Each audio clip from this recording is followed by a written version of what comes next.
परिवार के एक महत्वपूर्ण सांस्कृतिक स्तंभ कह लीजिए, हस्ताक्षर कह लीजिए, जो हम सब के बीच में आज हमारे छोटे से आदर पे अनुरोध पर उपस्थित है आदरणीय श्री सुधीर मिश्र जी। हम आपका महाविद्यालय परिवार की तरफ से हार्दिक अभिनंदन और वंदन करते हैं। हमारे मध्य हमारे आदरणीय मंत्री प्रबंधक महोदय, जिनकी प्रेरणा से, जिनकी व्यवस्था से, जिनके निर्देशन से हम सब कुछ कर पाते हैं, हम उनका भी तहे दिल से शुक्रिया अदा करते हैं, अभिनंदन करते हैं, वंदन करते हैं इस बेला पर कि वो हमारे बीच हमारे अनुरोध पर उपस्थित हैं हम सबको आशीर्वाद देने के लिए। आपको समक्ष दो बातें कहना चाहता हूं। अपने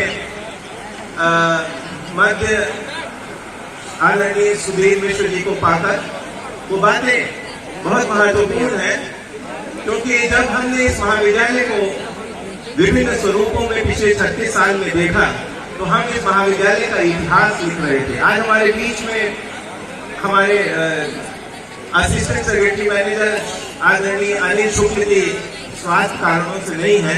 वो पिछले 2 वर्षों से उन्होंने पुस्तिका टाइप बनाया था, उसका एडिटिंग और उसको लिखने का काम हमको दिया।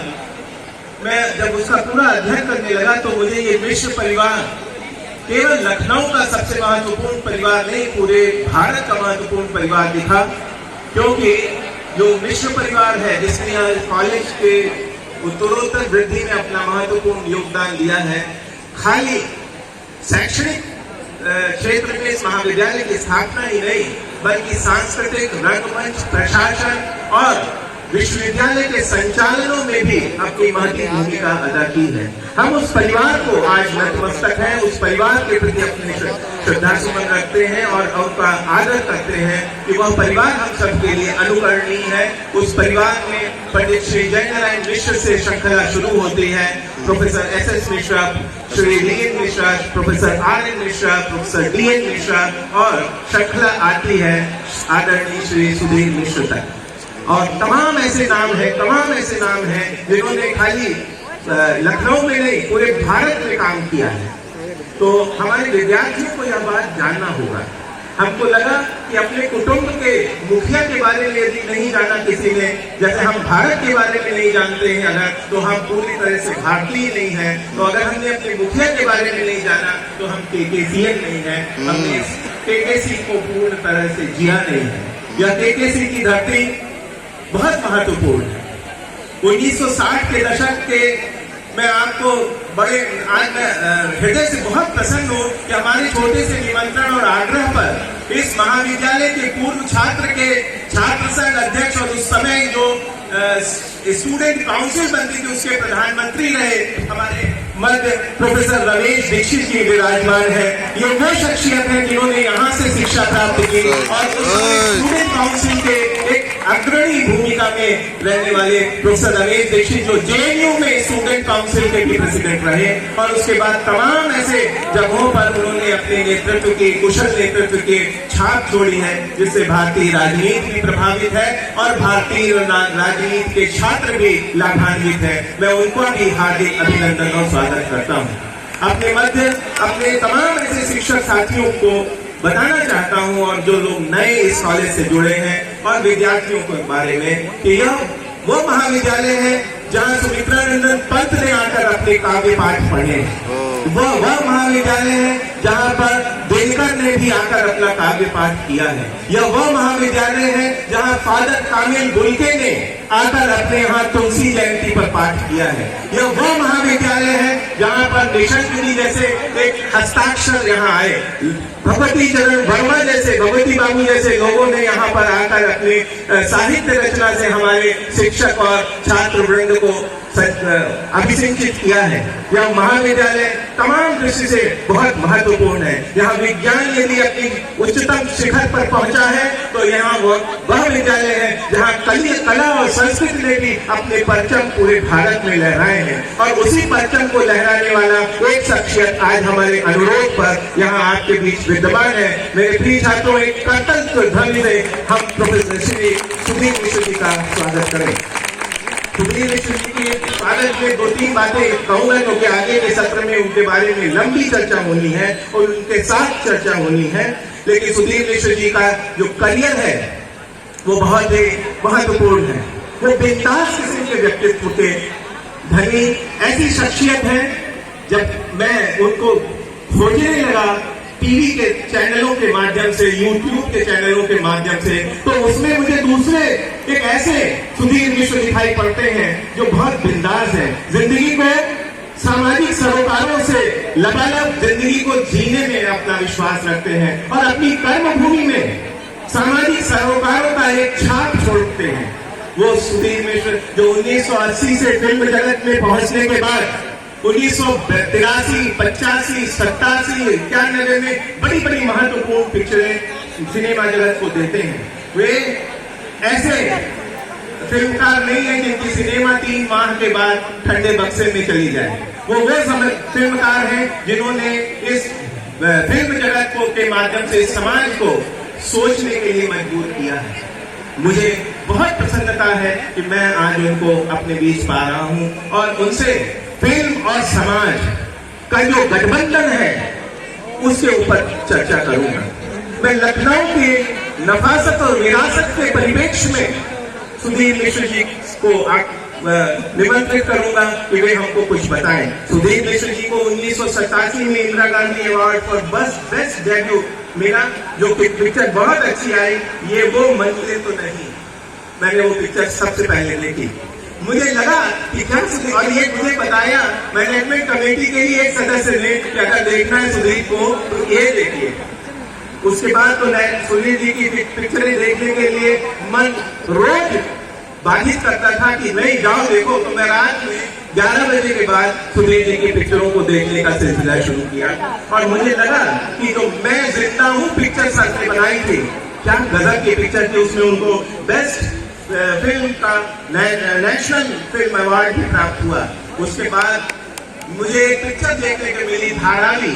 सर मैं समाजशास्त्र का विद्यार्थी और प्रोफेसर हूँ। समाजशास्त्र में स्लम्स के ऊपर, स्लम्स में रहने वाला भारत तमाम तरह से चर्चा का विषय रहा है। जब मैं स्लम्स में अपने अध्ययन क्षेत्र को ढूंढ रहा था तो धारावी एशिया की बेस्ट सबसे बड़ी स्लम मानी जाती है। उसके ऊपर मुझे सिनेमा मिलती है धारावी के नाम से। धारावी में जो रोल और जो कंसेप्चुअलाइजेशन किया है सरकार सुधीर जी का, वो वाकई में विश्व के तमाम विश्वविद्यालयों में चर्चा का विषय है, अध्ययन का विषय है कि कैसे समाज के ऊपर सिनेमा का इफेक्ट पड़ता है। मैं उसको अपने समाजशास्त्र के अध्ययन में रेफर करता हूँ धारावी को। और मुझे मेरे प्रिय अनुज हमारे यहाँ पर इस कार्यक्रम के सूत्रधार प्रोफेसर अनिल त्रिपाठी जी ने बताया कि धारावी जब आई तो जेएनयू में तहलका मच गया और जेएनयू के हॉस्टल्स में धारावी के ऊपर चर्चाएं शुरू हो गई।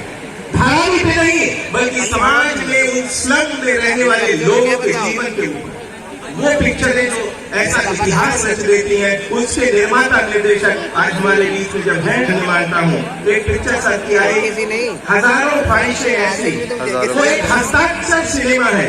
हजारों ख्वाहिशें ऐसी, उस सिनेमा में नक्सलवाद का के ऊपर जो जूझ रहे युवा थे उसके ऊपर बहुत सुंदर चित्रण और जो उसका फिल्मांकन किया गया। मैं एक किसी कार्यक्रम में अपनी पुस्तक के विमोचन के लिए युवाओं के ऊपर एक पुस्तक थी, उसको लेकर मैं बेंगलोर में श्री श्री रविशंकर जी से मिला। श्री श्री रविशंकर जी ने जब मेरी पुस्तक का विमोचन किया तो उन्होंने कहा कुछ नक्सलवादी युवाओं का, जो नक्सलवाद में युवा चले गए हैं, कुछ आप उस पर लिखिए।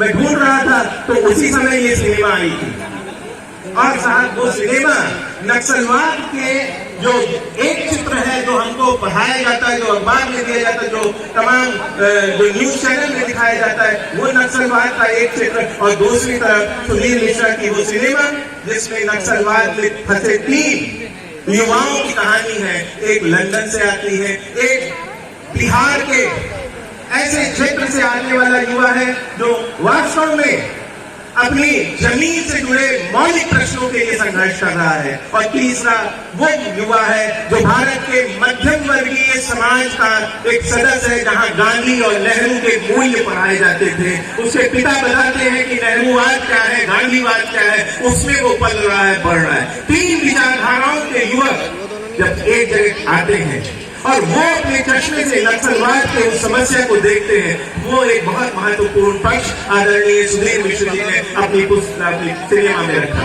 इसी तरह एक स्टूडेंट एक्टिविज्म पे मैं युवा और छात्र युवाओं और बच्चों का समाजशास्त्री हूँ, तो मैं युवाओं के ऊपर सिनेमा देख रहा था और वहीं पे हमको बुक और सिनेमा के रिव्यू का चैप्टर मिला था। उसमें देखने को मिला सर की एक मूवी है जिसमें उन्होंने यूथ एक्टिविज्म के कैंपस और उसकी नॉस्टैल्जिया के ऊपर एक फिल्म बनाया। उसमें हम डिटेल से बात करेंगे कि कैसे उनके जहन में ये बातें आती हैं, कैसे वो इस तरह से समाज को इतनी महत्वपूर्ण, प्रेरणादायक और समाज का सुंदर चित्रण करने वाले विषयों को अपनी सिनेमा में जगह देते हैं। क्योंकि आज कॉमर्शियल सिनेमा किसी दूसरे पायदान पे खड़ी हो गई है।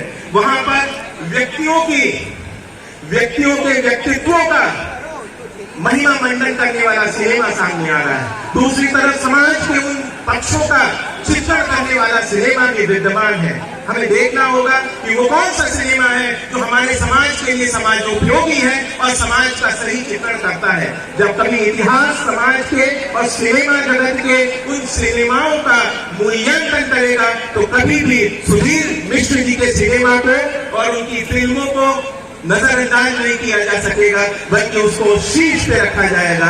मैं आपको अभी लंबी चर्चा में बहुत सारे प्रश्न सुधीर जी से बात करने के दौरान करूंगा, लेकिन मैं हृदय से आप ही के प्रांगण में आपका स्वागत करता हूं, क्योंकि ये कॉलेज विश्व परिवार का है। हमारे आदरणीय वीरेंद्र मिश्र जी का तो मैं क्या कहूं, मैं हृदय से आभार करता हूं कि सर ने मुझे नवंबर के माह में दिव्यांगपुर के दौरान यह परमिशन दी थी कि विनोद करो, ये काम ऐसा होना चाहिए जो केकेसी के स्टूडेंट के लिए ना हो, पूरे लखनऊ के जगत के लिए हो। मैं पूरे इस कार्यक्रम को लखनऊ को समर्पित करता हूँ। इसलिए पहला लखनऊ विरासत और नफासत से जोड़ा है मैंने। ये लखनऊ का हस्ताक्षर कार्यक्रम बनाऊंगा सर, यदि आप इसी तरह से मुझे मेरा उत्साहवर्धन करते रहे और मेरे शिक्षक साथी और मेरे विद्यार्थी हमारे साथ खड़े रहेंगे, तो मैं इसको आपको विश्वास दिलाता हूँ कि यह केकेसी जितना याद किया जाएगा आने वाले 15-20 सालों में केकेसी लिट फेस्ट भी उतना ही याद किया जाएगा।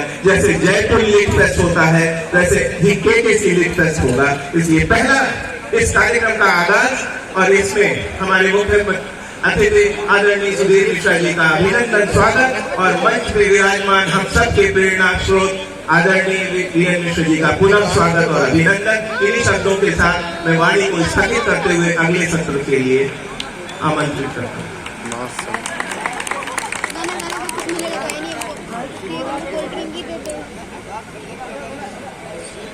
आपका बहुत बहुत धन्यवाद प्राचार्य जी। इस महाविद्यालय परिवार को इतनी श्रेष्ठ साहित्य, कला और संगीत की हस्तियों से परिचित कराने के लिए, इस कार्यक्रम की संकल्पना के लिए हमारे पास शब्द नहीं है और इन शब्दों में हम आपका आभार व्यक्त करें।